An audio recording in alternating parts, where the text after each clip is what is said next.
और बड़ी खबर आपको बता दें, संजय झा बने हैं जेडीयू के कार्यकारी अध्यक्ष। कार्यकारिणी की बैठक में फैसला लिया गया है और जिस तरीके से आशंका जताई जा रही थी कि संजय झा को ही कार्यकारी अध्यक्ष बनाया जा सकता है, नाम पर मोहर लग चुका था और अब ये जानकारी मिल रही है कि कार्यकारिणी की बैठक में ये फैसला ले लिया गया है, संजय झा ही जेडीयू के कार्यकारी अध्यक्ष होंगे।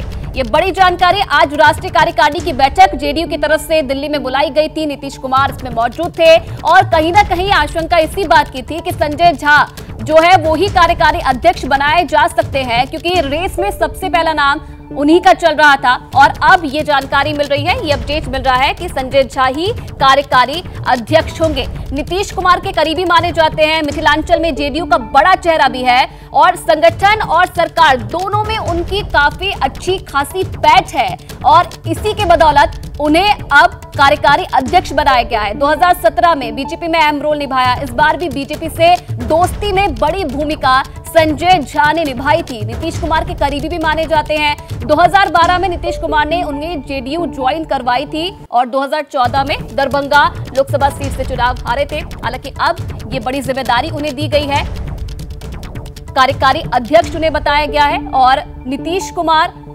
जो है उनके करीबी माने जाते हैं। नीतीश कुमार ने ही बताया है कि फैसला लिया था, उनके नाम को लेकर फाइनल नाम उनका हो चुका था, इंतजार था फैसला लेने का, जिसके बाद अब ये जानकारी मिल रही है कि संजय झा को जेडीयू का कार्यकारी अध्यक्ष बनाया गया है। तो आज जेडीयू की राष्ट्रीय कार्यकारिणी की बैठक दिल्ली में बुलाई गई थी। तमाम जो बड़े नेता थे जेडीयू के वो इस बैठक में मौजूद थे और इसी बैठक के बीच में ये बड़ा फैसला लिया गया है। संजय झा के नाम पर मोहर लग गई है, संजय झा जेडीयू के कार्यकारी अध्यक्ष बनाए गए हैं। सबसे भरोसेमंद चेहरा संजय झा को माना जाता है, जेडीयू का बड़े नेता हैं, पार्टी में अच्छी खासी पैठ ये रखते हैं और इसी के बदौलत आज ये बड़ी जिम्मेदारी उन्हें दी गई है। और इस वक्त की बड़ी खबर आपको बताएं, संजय झा बने जेडीयू के कार्यकारी अध्यक्ष। बड़ी खबर, कार्यकारिणी की बैठक में ये फैसला लिया गया है और अशोक चौधरी क्या कुछ कह रहे हैं, आइए आपको सुनवाते हैं। नीट को लेकर भी कोई प्रस्ताव पास किया? नीट को लेकर प्रस्ताव पारित हुआ है कि नीट जैसे इसमें जो प्रश्न पत्र आउट होते हैं वो राजनीतिक जो रिजोल्यूशन पास हुआ है उसमें मजबूती से आने वाले समय में और काम करने की जरूरत है। चलिए मैडम का ललन सर एक सेकंड अशोक चौधरी हमारे साथ ललन अशोक चौधरी को आपने सुना, उन्होंने जानकारी दी कि नीट को लेकर भी एक प्रस्ताव इस बैठक में पास हुआ है। इसके अलावा और भी बहुत सारे प्रस्ताव हैं जो इस बैठक में पास किए गए हैं और बड़ी खबर यह है कि संजय झा जेडीयू के कार्यकारी अध्यक्ष बने हैं और सीधे निधि श्री मेरे सहयोगी जुड़ चुके अधिक जानकारियों के साथ। निधि, क्या क्या प्रस्ताव जो पास हुए हैं उनके बारे में भी जानकारी दीजिए और संजय झा जेडीयू के कार्यकारी अध्यक्ष बन गए हैं। बिल्कुल, सबसे बड़ी खबर यही है कि कार्यकारी अध्यक्ष के तौर पर संजय झा नियुक्त किए गए हैं और नीतीश कुमार ने खुद मंच से इसका ऐलान किया। सर्वसम्मति से ये फैसला लिया गया है। चूंकि ये कयास भी लग रहा था कि केंद्र में अब वो आ चुके हैं बिहार से और ऐसे में क्या वो कार्यकारी अध्यक्ष ब्रिज के तौर पर काम करने के लिए बनाए जा सकते हैं, तो बिल्कुल संजय झा बन गए हैं कार्यकारी अध्यक्ष। इसके अलावा क्या कुछ चर्चाएं हुई हैं और किन मुद्दों को प्रमुखता से रखा गया है, ये मैं आपको बता दूं। 3 मुद्दे।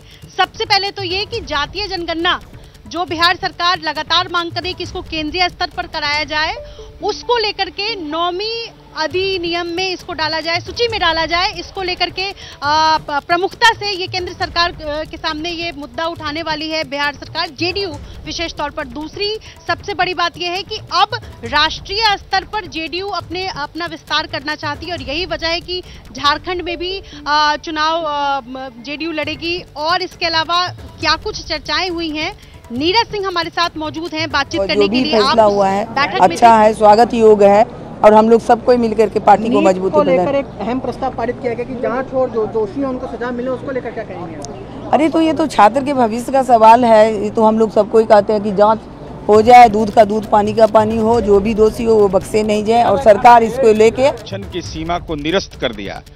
तो हम सुप्रीम कोर्ट राज्य सरकार जाएगी और राज्य सरकार का ये अनुरोध कि बिहार सरकार के अनुरोध के अनुरूप 9वीं अनुसूची में इसको शामिल किया जाए।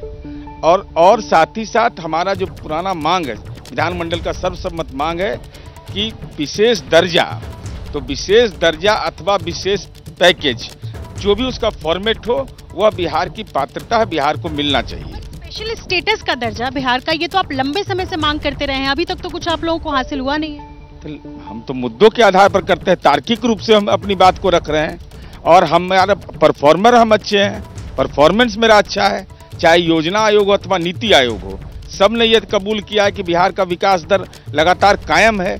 तो हम हैं, तो उसके लिए तो हमको सहायता मिलनी ही चाहिए और हमारी उम्मीद है कि केंद्र सरकार निश्चित रूप से इस पर गंभीरता से विचार करेगी। जातीय गणना को अगर 9वीं सूची में डाला जाता है तो इससे क्या फायदा देख रहे हैं आप? नहीं, इससे फायदा यह है, सबसे पहले जाति गणना समाज के सारे तबकों की असामाजिक आर्थिक हैसियत बता दिया। अब उसके आधार पर आरक्षण की सीमा बढ़ गई, अब उसको निरस्त कर दिया गया। तो जब निरस्त कर दिया तो उसको माननीय उच्च न्यायालय ने, तो इस 9वीं अनुसूची में अगर केंद्र सरकार डाल देगी तो जुडिशियरी का कोई हस्तक्षेप नहीं होगा। यह बिहार के लिए एक महत्वपूर्ण विषय होगा। और महत्वपूर्ण बात मैं बता दूं, क्योंकि लगातार जेडीयू ये मांग कर भी रही थी और आज की बैठक में भी चर्चा हुई है कि 2025 का जो विधानसभा चुनाव है वो नीतीश कुमार के नेतृत्व में ही बिहार में एनडीए लड़ेगी। ये बड़ी खबर है और जो कई ऐसे मंत्री हैं जिन्होंने एबीपी न्यूज पर भी कहा कि बिहार में नीतीश कुमार के ही नेतृत्व में अगला विधानसभा चुनाव लड़ा जाएगा। तो ये कुछ स्पष्ट मुद्दे थे जिनको लेकर बिल्कुल ठीक है निधि, बहुत सारी बड़ी बातों का जिक्र भी किया गया है, विशेष राज्य का दर्जा हो, आरक्षण की बात भी वो कर रहे हैं। इसके अलावा जो विधानसभा चुनाव होने वाले हैं बिहार में वो नीतीश कुमार के नेतृत्व में ही लड़ा जाएगा, इस बात का जिक्र करते हुए भी नजर आए नीरज सिंह।